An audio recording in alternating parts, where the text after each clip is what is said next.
Hi friends, welcome to my channel.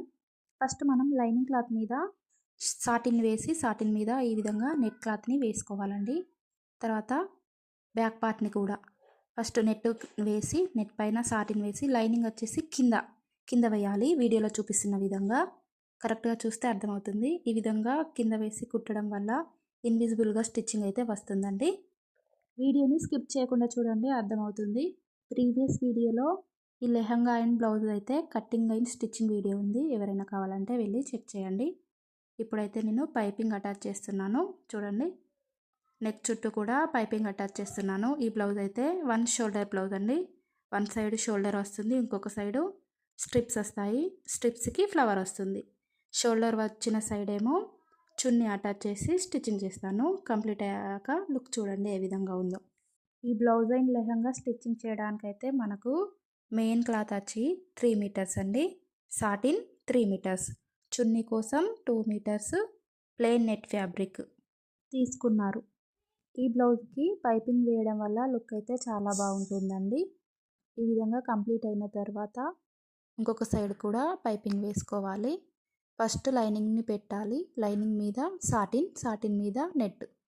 ఎప్పుడైనా కూడా net కింద మనకు సాటిన్ లైనింగ్ని వేసుకోవాలి షైనింగ్ కోసం.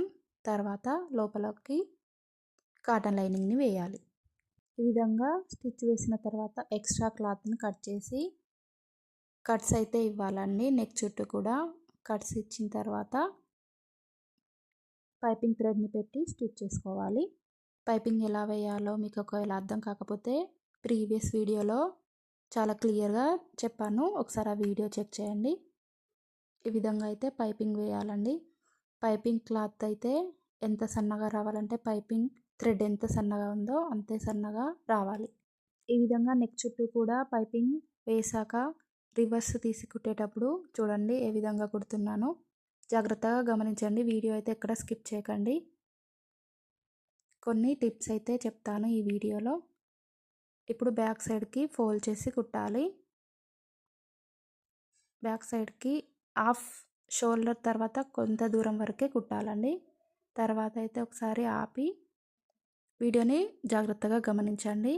ఓన్లీ లైనింగ్కే స్టిచ్చింగ్ పడే విధంగా కుట్టాలి.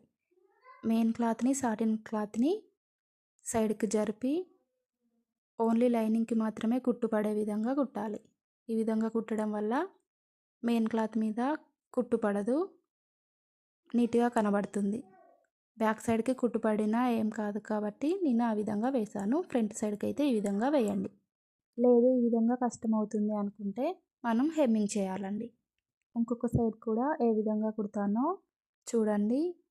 ఇటు కూడా పైపింగ్ వేసాను బ్యాక్ సైడ్కి మలిచినప్పుడు. ఇప్పుడు క్లారిటీగా దగ్గర నుండి చూపిస్తున్నాను చూడండి. నెట్ అండ్ సాటిన్ని పక్కకు జరిపి ఓన్లీ లైనింగ్ మీదనే స్టిచ్ వేస్తున్నాను. ఇదైతే చిన్న టిప్ అండి. ఈ విధంగా కుట్టడం వల్ల మనకు లైనింగ్కి మాత్రమే కుట్టు పడుతుంది. నచ్చితే మీరు కూడా ఒకసారి ఇలా ట్రై చేయండి, బాగా వస్తుంది. ఈ విధంగా కుట్టాలన్నమాట. ఓన్లీ లైనింగ్కి మాత్రమే స్టిచ్ పడుతుంది. సో ఈ విధంగా స్టిచ్చింగ్ వేసిన తర్వాత ఒకసారి చూడండి ఏ విధంగా వచ్చిందో. ఓన్లీ లైనింగ్కి మాత్రమే కుట్టు పడింది కదా. నెక్స్ట్ బ్యాక్ సైడ్కి ఒక సైడు ఉక్సుల పట్టీ వేస్తున్నాను. లెఫ్ట్ సైడ్కి ఉక్సుల పట్టీ వేయాలి, రైట్ సైడ్కి కాజా పట్టీ వేయాలి. అంటే షోల్డర్ సైడు ఉక్సుల పట్టీ, షోల్డర్స్ లేని సైడు కాజా పట్టీ. ఈ విధంగా వేసిన తర్వాత బ్యాక్ సైడ్ డాట్స్ ఏ విధంగా స్టిచ్ చేయాలో చూడండి. నార్మల్గా మనం బ్లౌజెస్కి చేస్తాం కదా. 4 ఇంచెస్ పొడవు షోల్డర్స్ మధ్యలో ఉంచి 4 ఇంచెస్ పొడవు డ్రా చేసుకొని 2 సైడ్స్ కూడా డాట్స్ స్టిచ్చింగ్ చేసుకోవాలి. ఫ్రంట్ అండ్ బ్యాక్ 2 పార్ట్స్కి కూడా ఈ విధంగా స్టిచ్చింగ్ చేసిన తర్వాత చున్నీని ఏ విధంగా అటాచ్ చేయాలో చూడండి. ఫస్ట్ చెప్పాను కదా, చున్నీని అయితే 2 మీటర్స్ తీసుకున్నాను. తర్వాత చిన్న చిన్న ఫ్రిల్స్ అయితే పెట్టుకున్నాను.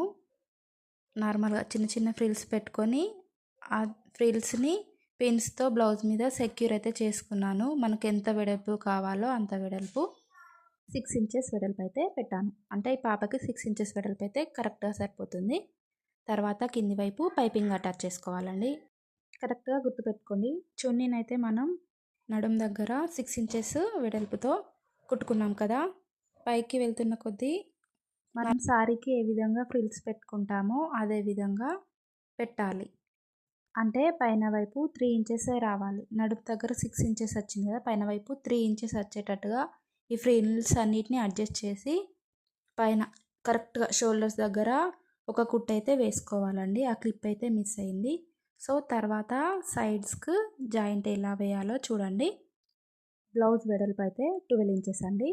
12 అంటే నడుము వెడల్పు 24, పాపది నడుము వెడల్పు 24. 2 సైడ్స్ కూడా 12 ఇంచెస్ మార్క్ చేసుకొని వీడియోలో చూపిస్తున్న విధంగా అయితే 2 ఎడ్జెస్‌కి కూడా 3 స్టిచెస్ అయితే వేసుకోవాలండి. ఎక్స్ట్రా 3 స్టిచెస్ వేయడం వల్ల పాపకి లూజ్ ఫిట్ అయినా కూడా విప్పుకోవడానికి బాగుంటుంది. ఈ విధంగా కుట్టిన తర్వాత సైడ్కి ఎక్స్ట్రా క్లాత్ని ఓవర్లాక్ మిషన్ ఉంటే ఓవర్లాక్ చేయాలి, లేదంటే లోపలికి మలిచి కుట్టుకోవాలి. ఏ విధంగా కుట్టాలో చూపిస్తాను. ఈ విధంగా కుట్టడం వల్ల పోగులు బయటికి రాకుండా లోపల పాపకి గుచ్చుకోకుండా ఉంటుంది. ఈ విధంగా వన్ సైడ్ స్టిచ్చింగ్ కంప్లీట్ అయిన తర్వాత ఇంకొక సైడ్ అయితే వీడియోలో చూపిస్తున్న విధంగా కుట్టాలండి. నేనైతే చున్నీని ఆల్రెడీ అటాచ్ చేశాను, చెప్పాను కదా. చున్నీకి పక్కనే అయితే మనకు కుట్టు వస్తుంది. బ్యాక్ సైడ్ నడుము దగ్గర కూడా మనం చున్నీని కుట్టేటప్పుడు ఒకసారి చూసుకోవాలి. సైడ్ జాయింట్ అయితే ఎక్కడ పడుతుందో దానికి ఒక 1/2 ఇంచ్ పక్కనే చున్నీని అయితే కుట్టాలండి. మీకైతే అర్థమైంది అనుకుంటున్నాను. అర్థం కాకపోతే వీడియోని మళ్ళీ ఒకసారి కరెక్ట్గా గమనించి చూడండి, అర్థమవుతుంది.